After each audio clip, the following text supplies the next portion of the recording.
Good morning students. Resources and development of chapter 1 of class 10th Geography. इसके बारे में हम पढ़ेंगे। इससे पहले आपको एक इन्फॉर्मेशन दे देते हैं कि जो भी हमारे जो चैप्टर्स होते हैं ना बेटा 6 to 10 के SST, science, maths, English, whatever with Hindi also ना, ये सारे के सारे जो चैप्टर्स होते हैं ये सारे एग्ज़ाम्स में आते हैं। आप बोलोगे कौन से एग्ज़ाम? ये सारे गवर्नमेंट एग्ज़ाम्स में आते हैं। ये डिसाइडेड हो चुका, प्री डिसाइडेड, ठीक है। और अब इस पर मोहर भी लग चुकी है इस बात पे कि अब जो बंदा 6 to 10 को बहुत सीरियसली पढ़ लेगा, they will qualify the each and every exams that will be maintained by the government. हम चैप्टर पे आते हैं रिसोर्सेज एंड डेवलपमेंट के बारे में। तो पहले रिसोर्सेज पढ़ते हैं कि रिसोर्सेज क्या होता है। रिसोर्सेज आप सभी को मालूम है क्या होता है। रिसोर्सेज ऐसी चीज़ें, the thing that make our life easyable, जो हमारी लाइफ को क्या कर दे, ईजी बना दे, वो रिसोर्स है ना। हमें गर्मी लग रही है, वो पुट ऑन द एसी, हमने ओके हमें गर्मी ठंडी सही लगने लग गया, okay we feel hotter, then again put the AC। And अगर हमें ठंडी लग रही है तो we have to be heater, पानी ठंडा करना है कूलर, पानी गर्म करना है गीज़र। ये सारे क्या है, लिखना है, मुझे लिखना है, I have to write something. Then pen, I use pen, और पेन भी क्या है, एक टाइप का इक्विपमेंट है। अब यहाँ रिसोर्सेज की डेफिनेशन तो समझ में आ गई। ये चैप्टर पर्टिकुलरली रिसोर्सेज पे है। रिसोर्स ऑफ डेवलपमेंट को आप कैसे इंटर रिलेट करेंगे?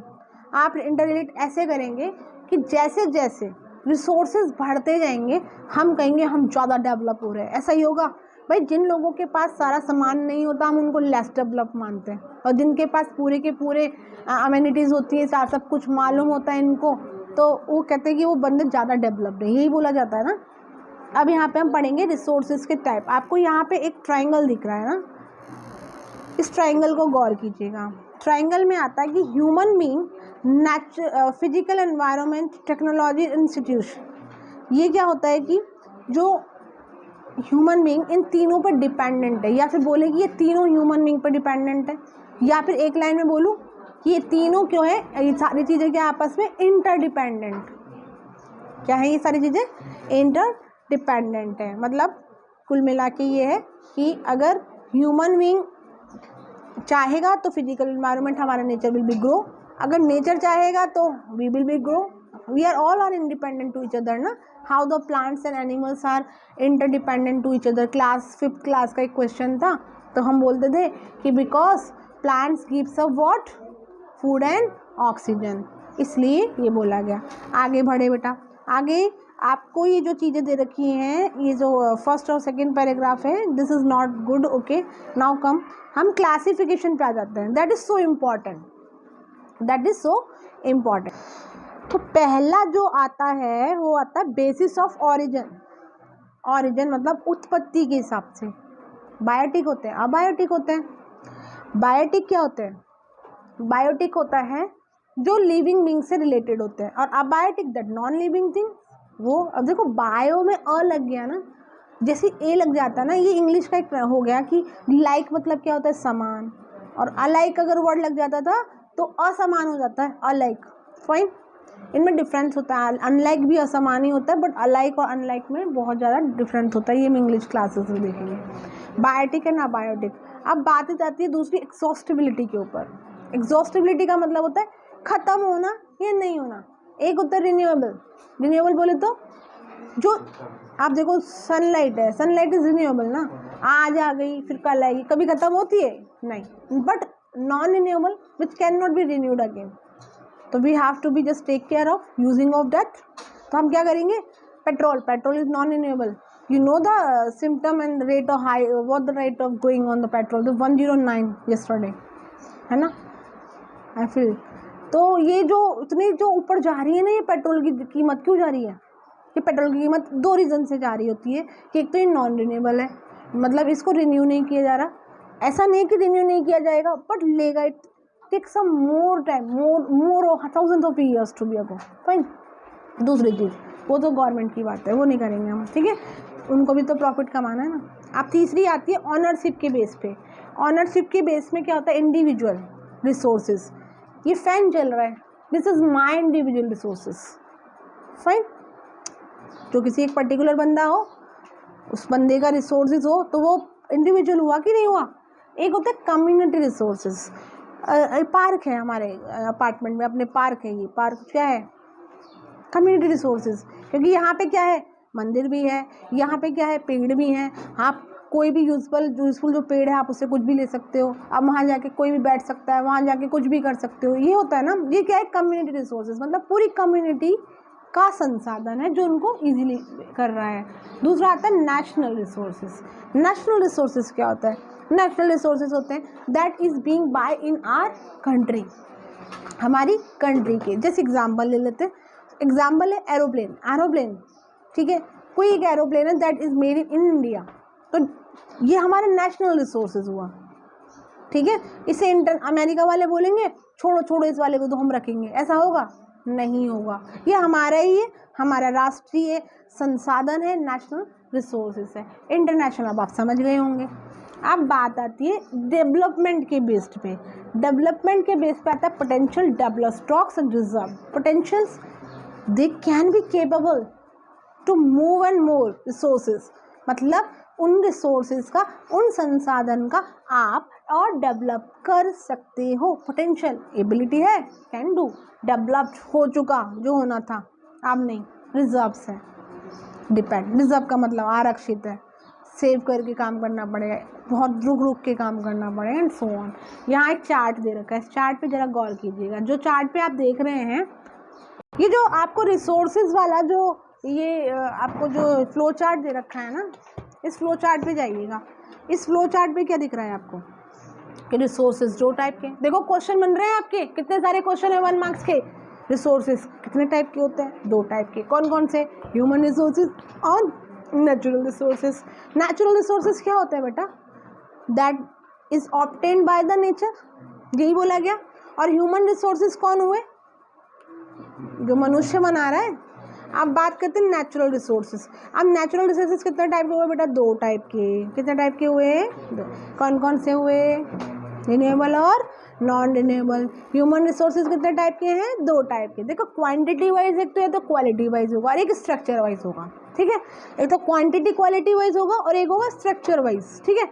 आप रिन्यूएबल रिन्यूएबल कितने टाइप के, 2। एक तो हो गया कंटिन्यूअस, कंटिन्यूअस बोले तो पानी, हवा, ये जो कंटिन्यू आ रही है नेचर। एक होता है बायोलॉजिकल। बायोलॉजिकल में कौन कौन आता है, पेड़ पौधे जीव जंतु जो आते हैं वो आते हैं। नॉन रिन्यूएबल्स कैसे, देखो नॉन रिन्यूएबल 2 टाइप के, रिसाइकेबल भी और नॉन रिसाइकलेबल भी है। मतलब नॉन रिन्यूएबल को आप रिसाइकिल भी कर सकते हो और नहीं भी कर सकते हो। ये फ्लो चार्ट समझ में आया आपको। अब नीचे आए, टाइप ऑफ रिसोर्सेज। पहला है on the basis of origin, origin के हिसाब से। ये मैं भी आपको बता चुकी कि ऑरिजिन के हिसाब से क्या होता है, बायोटिक और abiotic, living thing non living thing वाला, एग्जॉस्टिबिलिटी के हिसाब से बता चुकी हूँ और ऑनरशिप के हिसाब से भी बता चुकी। चलो हम दूसरे पैराग्राफ पे आ जाते हैं। On the basis of the status of development के बारे में बात करते हैं। ये मैं इसलिए करा रही हूँ दोबारा से, दैट इज़ सो इम्पॉर्टेंट, क्योंकि ये सब बाकी तो हमने देख भी रखे हैं, लेकिन ये देख भी नहीं रखा है पहले भी। Potential resources. Resources which are found in a region have not been utilized. For example, the western part of India, particularly Rajasthan and Gujarat, have the enormous potential for the development of the wind and the solar energy. But so far, these have not been developed properly. देखो potential मैंने कहा था ना, कर सकता है। जैसे गुजरात है और राजस्थान है, यहाँ पे अच्छी खासी विंड एनर्जी या फिर बोला जाए ना कि वाटर पावर एनर्जी, ये अच्छी तरीके से डेवलप हो सकती है। यहाँ पे, यहाँ पूरे के पूरा जो एनवायरनमेंट है ना, जो माहौल है वो बिल्कुल अपना जैसा है, बना है, पर करते नहीं हैं ये लोग। कर सकते हैं पर करते नहीं हैं। ये पोटेंशियल रिसोर्सेज हो गया। दूसरा है develop resources which are surveyed, their quality and quantity have been determined by the utilizations. Development of resource depend on technology and the level of their feasibility. ऐसे resources जिनको पैदा ही क्वालिटी और quantity के लिए किया जाता है, समझ में आ रहा है। क्वालिटी, मैं आपको इसका एग्जांपल लेती हूँ छोटा सा ना। एसी, एयर कंडीशनर, सबको पता है। एयर कंडीशनर जब स्टार्ट हुआ तो बहुत आई थिंक विंडो से शुरू हुआ था ना, तो अब क्या हुआ, ये रिजर्व रिसोर्सेज बनते जा रहे थे। ये कैसे बनते जा रहे थे, रिजर्व रिसोर्सेज। ये रुका, विंडो पे रुका, नहीं रुका, बढ़ता गया, स्प्लिट पे आया, स्प्लिट पे आया, स्प्लिट पे आके उस पर टर्न बढ़ने लगा। मतलब जैसे जैसे हमें रिक्वायरमेंट होने लगी वैसे वैसे डेवलपमेंट होने लगा उन रिसोर्सेज का। तो हम जो आसपास हमारे जो हमारे आसपास जो रिसोर्सेज हम देखते हैं ना, वो मोस्टली कैसे होते हैं बेटा, develop resource. They are going to be developed even one and so on.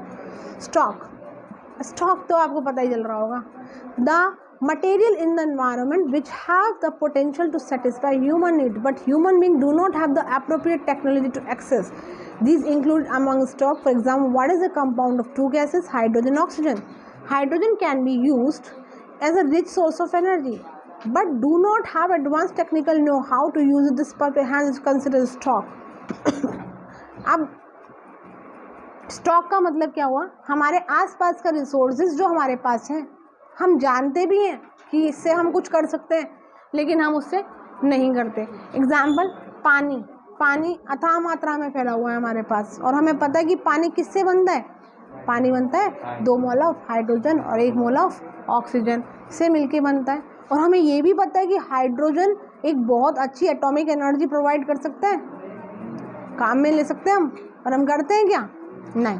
तो ये स्टॉक मान लो, ये रखा हुआ है, जब जरूरत होगी देखेंगे वाला पोर्शन है ये। इतना समझ में आया। अब आता है अगला, रिजर्व्स क्या होता है, देखो सुनिएगा। Reserve are the subset of the stock which can be put into use with the help of the existing technical know-how, but their use has not been started.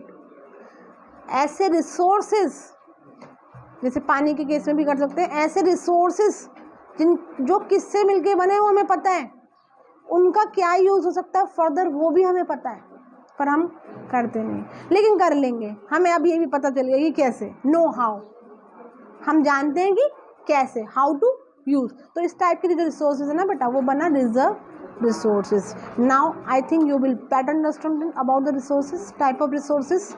ये इनके छोटे छोटे जो होते हैं ना, डिफरेंस हो गई, छोटे छोटे से बारीकी वाले डिफरेंस याद करेंगे, इनको अच्छे से याद।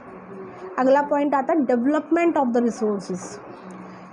डेवलपमेंट ऑफ रिसोर्सेज का मतलब क्या हुआ था, देखिए डेवलपमेंट मतलब क्या होता है। आज मुझे कोई भी चीज़ चाहिए होती है, ठीक है, मुझे I need a petrol fine for moving my गाड़ी, तो मैं क्या करूँगी, पेट्रोल पे जाऊँगी, पेट्रोल पंप पे जाऊँगी, पेट्रोल लूँगी। पर अगर मान लो वो पेट्रोल अब दोबारा से जनरेट ही नहीं हो रहा, या फिर होना बहुत कम हो गया, तो क्या आगे की फ्यूचर में, बहुत आगे की फ्यूचर में, मैं 100-200 साल बाद की बात कर रही हूँ, ये पेट्रोल मिलेगा नहीं ना। तब बच्चे ऐसे बोला करेंगे, पता है तुम्हें 100 साल पहले पेट्रोल से गाड़ी चलती थी, होता है ना, ऐसा बोला जाएगा, तो वो चीज़ें ख़त्म हो जाएंगी। तो हमें क्या करना चाहिए, हमें किसी भी रिसोर्सेज का, किसी भी संसाधन का लगातार क्या करना चाहिए, यूज़ के साथ साथ डेवलपमेंट भी करना ही चाहिए। हाँ, आप एक बड़ा इम्पोर्टेंट सा वर्ड आ रहा है, सस्टेनेबल डेवलपमेंट। सस्टेनेबल डेवलपमेंट की अगर बात करें तो सस्टेनेबल डेवलपमेंट क्या होता है, मतलब क्या होता है कि जो रिसोर्सेज होते हैं ना, जो हम यूज़ कर रहे होते हैं ना, वो रिसोर्सेज, उन रिसोर्सेज को आगे फर्दर जनरेशन के लिए आप क्या करो, सेव करो। अब ऐसा नहीं है कि मुझे बहुत गर्मी लग रही है, मैं इलेक्ट्रिसिटी बचा रही हूँ, खुद गर्मी में मरे जा रही हूँ, नहीं, मुझे यूज़ करना है, मुझे उनका यूज़ करते हुए आगे फ्यूचर के लिए सेव करना है। मतलब क्या करूँगी मैं जब फालतू, जो अगर लाइट जल रही है या फ़ैन ऑन हो रहा है या फिर कुछ ऑन हो रहा है तो उसे ऑफ़ कर दो, या तो फ्यूल जल रहा है रेड लाइट पे, 2-2 मिनट की रेड लाइट भी होती है, उस पर मोटर इंजन ऑफ़ नहीं करते, वो भी फ्यूल जलता है ना, तो ऐसी चीज़ों को ऑफ़ कर दो, तो क्या होगा, आपका काम भी बराबर हो रहा है और जो फ्यूचर जनरेशन है वो भी क्या करेगी, उसका यूज़ कर सकती है, उपयोग कर सकती है। That is the sustainable development. और इसको आप बड़े इम्पॉर्टेंट में लगा दीजिए, क्योंकि ये क्वेश्चन तो आ रहा है आपके, ठीक है, सस्टेनेबल डेवलपमेंट। अब एक बड़ा प्यारा सा क्वेश्चन देखिएगा ज़रा, रियो डी जेनेरियो और समिट 1992 1992 में जून में एक रियो डी अर्थ समिट होता है, यू नो अर्थ समिट का मतलब क्या होता है, वहाँ पे बहुत सारी जो कंट्रीज होते हैं उनके हेड आते हैं वहाँ पे, और वो असेंबल होकर क्या करते हैं, वो बताते हैं कि हम भाई वो सब अपनी अपनी प्रॉब्लम रखते हैं कि हमारे यहाँ ऐसा हो रहा है, हमारे यहाँ ऐसा हो रहा है, फिर वहाँ सॉर्ट आउट भी होती है प्रॉब्लम। तो रियो डी जेनेरियो एक ऐसी जगह है ब्राज़ील के अंदर जो 1992 में वहाँ अर्थ समिट हेल्ड की गई थी, अर्थ समिट हेल्ड की। अब मैं बार बार जोड़ दे रही हूँ इस बात पे, अर्थ समिट हेल्ड की गई थी रियो डी जेनेरियो में, जो कि ब्राज़ील में है। कहाँ, कब, 1992 में। ये एक अर्थ समिट थी और बहुत बड़ी इंटरनेशनल अर्थ समिट थी। अब इंटरनेशनल तो होगी ना। समिट के अंदर तो 1992 में रियो डी जेनेरियो ब्राज़ील के अंदर अर्थ समिट हुई। ये इंटरनेशनल ग्रैंड समिट थी।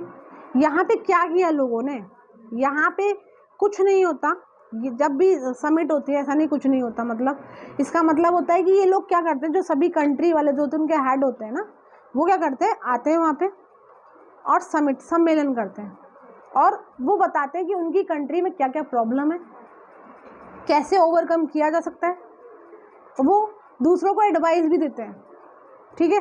और वहाँ पे उनकी प्रॉब्लम की सॉर्ट आउट भी होती है और नए नए आइडियाज़ भी मिलते हैं, अगर बोला जाए ना तो आइडियाज़ भी मिलते हैं। तो यहाँ पे ये हुआ, that is more important. Rio convention endorsed the global forest principle, adopted the agenda 21 for achieving the sustainable development in the इसी जनरेशन के अंदर या फिर बोले इसी समिट के अंदर 21st जो एजेंडा था वो कौन सा था। अब देखो कौन सा एजेंडा, 21st एजेंडा कब लिया गया, 1992 में।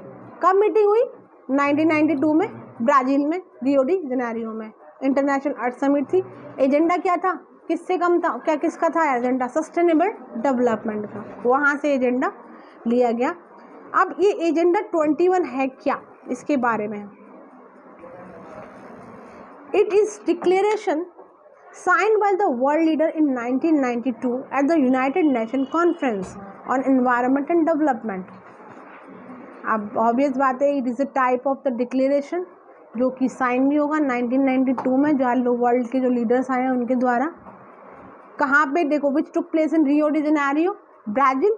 It aims to achieving goals sustainable development. It is agenda to combat the current environmental damage, poverty, disease. So the global cooperation on common interest, mutual needs and shared responsibility. इन्होंने इस पे agenda क्या क्या था कि हमारे environment में क्या क्या प्रॉब्लम है, डैमेज क्यों हो रहा है, गरीबी क्यों आ रही है, बीमारी क्यों है, ग्लोबल कोऑपरेशन कैसे कर सकते हैं, इन प्रॉब्लम को कैसे सॉर्ट आउट कर सकते हैं, एंड सो ऑन करके ये पूरा एजेंडा था, जिसके कारण 21 ये जो मीटिंग है रियो डी जेनेरियो में ब्राज़ील में अर्थ समिट वो बिठाई गई थी। अब आपको समझ में आ गया होगा कि एजेंडा 21 क्या है, क्या है ये एजेंडा 21, ये सस्टेनेबल डेवलपमेंट के कारण लिया गया एजेंडा है। फाइन, यहाँ तक क्लियर है। तो बच्चा आपको समझ में आया ये सब कुछ क्या है। नेक्स्ट पार्ट होगा वो रिसोर्स प्लानिंग से होगा। जब तक यहाँ के लिए आप हर एक ध्यान दीजिएगा जो बोला गया कि 1 नंबर